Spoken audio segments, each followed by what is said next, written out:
Marcus, dear, what on earth are you doing? Huh? What do you mean, Enid? Well, this is no home to raise a baby in. Everything's a mess. Do you never clean up? Honestly, what kind of wife are you if you can't even keep the house clean and tidy? My grandson surely has no hope with you as his mother. I'm doing just fine, thank you. The house might be a little messy, but that's simply because I didn't have time to clean up after Bobby this morning after breakfast. I was running late for work, so I needed to get him to the daycare. Excuses, excuses. Anyway, that's another thing. Why are you paying for daycare? So that he can be looked after whilst I'm at work? You do know babies can't take care of themselves, right? Of course I know that. I'm not stupid, you ignorant little girl. But why are you paying a nanny when I am here? I would be happy to take care of my grandson on a daily basis whilst you are at work. It would be much cheaper too, and I could teach him all of the things he needs to know. Look, that's very kind of you to offer, but I'm more comfortable with Bobby going to a daycare. My best friend runs the place, so I know he's good there, and it's on my way to work, so it's easy to drop him off and pick him up. So what you are saying is that you don't trust me and you think I'm a failure of a grandmother. What lovely sentiments. What? No, I never said that at all. I just think it's best if my son goes to a daycare instead. Well, what does my son think? Surely he'd want his own blood relative to look after his child instead of some stranger who could do God knows what. Marcus agrees with me. We both decided that it would be best for Bobby to go there. I bet that's a lie. I bet you bullied my son into agreeing with him, forcing him to send his kid to daycare just to spite me. I'm not trying to spite you. I'm trying to do what's best for my son. That's rubbish. You've always hated me, so you just want to hurt me and keep me away from my grandson. That's not true. But I'm not going to leave my baby in your care when you have your own life. You go out and about with your friends and grocery shopping and to the gym. Who's going to look after Bobby whilst you are doing all of that? I'm sure it'd be fine. I'd figure something out. See, I can't just leave my baby with someone who says I'm sure it'd be fine about his care.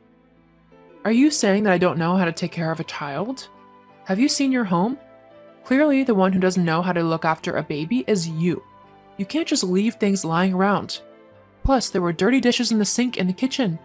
How can you say that is good for the baby? Well, because I'm in your house, of course. Why are you in my house? How did you even get inside? I let myself inside with a spare key, obviously. Gosh, you're so dim-witted. How long does it take to understand what's going on? Anyway, I've stopped by and saw how messy the house was, so I've cleaned everything up for you. Perhaps you'll learn a thing or two about being a good housewife if I show you how it's done properly. Look, Enid, I'm grateful you cleaned up, but I really don't appreciate you going into my house when I'm not there. It's kind of rude. It's not just your house. It's my son's as well. So, if I want to come by and visit him and my grandson, then I have every right to do so. Not really, as that is my house too, so I get to have a say who can go into it, especially when I'm not there. Well, I don't care. If I want to come and see my son, I will.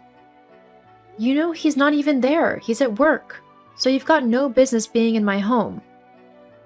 I've got to make sure that everything is in order for my grandson. I don't want him getting hurt or anything, which very well could have happened with the state that the house was left in. It was a few bowls and a couple of baby clothes. I'm pretty certain nothing could have hurt him. Well, now it won't, because I've cleaned up your mess. Look, I don't have time for this. Please leave my house. I've got to get back to work. I truly worry for Bobby, having you for a mom. I think he'd be much better off in my care. After all, you'd rather go to work than stay at home and raise him. No wife or mother should do that. This isn't the 1950s, Enid. Women can do both now. I love my son very much and I like working too. I can manage both. Now, I've got to get back to work. Please don't be in my home when I get back. But I want to see my grandson. Well, I've got the weekend off, so you can come over then. That's days away. I'm afraid that's the best I can do. When Bobby gets home, all he's going to be doing is having his dinner and then going to bed. He's always very tired after daycare, so he won't be in any mood to play with anyone. Fine. But Marcus will be hearing about how you are treating me. Whatever. I've not even done anything wrong. You're trying to keep my grandson from me. No, I'm not. I'm just setting boundaries. You can't just come over whenever you want. I don't want you waking my son up when he's sleeping. Tell my son about this, though. Okay, I guess I'll see you this weekend then. Hey, Lois, I just finished talking to my mom, and she was quite upset with how you were speaking to her this afternoon. You said you were incredibly rude to her and that you were criticizing her ability to look after her son? That's kind of rude considering she raised me. Are you saying I turned out awful? Whatever she told you, Marcus, really wasn't the truth. So you're calling my mom a liar now? I'm sorry to say this, but she has bent the truth with you. What happened then? Your mom messaged this afternoon claiming that I'm a terrible mother and wife because the house was slightly messy. You know it was a hectic morning today and that we both didn't have time to clean things up. And do you want to know how she knew the house was a bit messy? How? She snuck into our house using her spare key, the one we gave her only for emergencies. But why was she at the house? No one was even there. Precisely. All I said was that I wasn't comfortable with her entering our home when we weren't there, and I also told her that she couldn't see Bobby tonight as he would be tired from daycare, and I didn't want her waking him up. I told her that I was off this weekend so she could come and see him then. But then she started going on about how she should have Bobby during the day and that daycare was a waste of time for him. We both agreed that our son would go to daycare because it was easier for both of us. Jeez, I know my mom can be a bit of a handful, but she really said all that? Yeah, it kind of really got to me. What if I really am a terrible mother to Bobby? What if I'm doing everything wrong? Hey, you're doing perfect as his mother. You don't need to worry about anything. I'll have a talk with my mom and set her straight. She shouldn't be saying those things to you. But you really are a great mother, okay? Thank you, Marcus. Of course. Now hurry home. Me and Bobby are waiting for you. I'll be home soon. I love you. I love you too. You little witch. You've turned my son against me. How could you? I've not done anything, Enid. I only told him the truth of what happened yesterday. That's all. If you don't like how things have turned out, then maybe you need to change your attitude a bit. I'm the one who needs to change your attitude. I think you're the one who needs an attitude adjustment. To turn my own son against me like you did is unforgivable.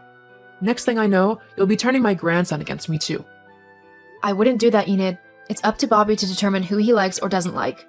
But seeing as he's only a baby at the minute, I'm happy to let you two build a relationship until he's old enough to choose if he wants to continue with it or not. But that doesn't mean that you get to dictate when you see him. Bobby is my son, so you'll have to stick to my rules. We'll see about that. What? What do you mean by that? Enid? I still don't feel comfortable with what your mom was saying last night. She seemed really creepy. It'll be okay. She was just being, well, her. You know how she gets. How's Bobby? Is he feeling any better? Okay. Well, I'll message later to see how you both are doing. Love you. I love you too. Hello, Lois. Hi? So, you know how you were saying that you're not a terrible mother? Yes, I know I'm not. Well, that's not entirely true, is it? What are you on about? A good mother would have noticed that their baby is missing. Huh? Well, I came around earlier and noticed that Bobby had just been left all on his own in the house. Marcus had told me he wasn't feeling very well, so I wanted to check up on him. He wasn't left on his own. I really don't know what you were on about. He was just left in the living room. You were nowhere about. I felt so awful for him that I just had to go in and get him. Bobby and I have been happily walking in the park for the past hour. A good mother would have known this. She would have noticed that her baby was missing and she would have been looking for him. Take the baby back. No. Bobby and I are having a lovely time. Yeah, okay, but there's just one little thing that I think you should know. What's that then? That's not Bobby. What? The baby you have? It's not my son. That's not true. You're just trying to trick me. I'm really not. And how would I know that? Because my son is currently lying in my arms fast asleep. I don't know whose baby you have with you, but I suggest you take him back ASAP. Otherwise, you could be charged with kidnapping.